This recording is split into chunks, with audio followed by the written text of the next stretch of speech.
Iza Calzado, inaming isa siyang outfit repeater. Hindi malaking issue kay Iza Calzado kung mag-ulit man siya ng mga isinusuot.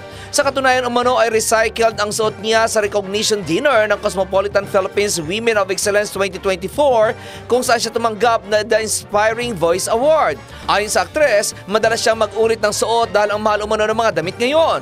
Hindi naman umano siya pakakainin ng damit kaya't bakit umano siya bibili ng marami. Sinabi pa ni Iza na kapag nangailangan daw siya ng pera, may maitutulong daw ba ang sapatos o damit niya?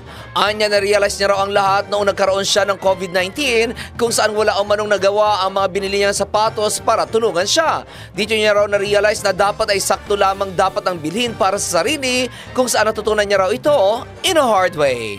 At yan nakibalitang showbiz para sa impilang metodong lakas DWIZ. Ako si Anton, nagbabalita ng tama, naglilingkod ng tama.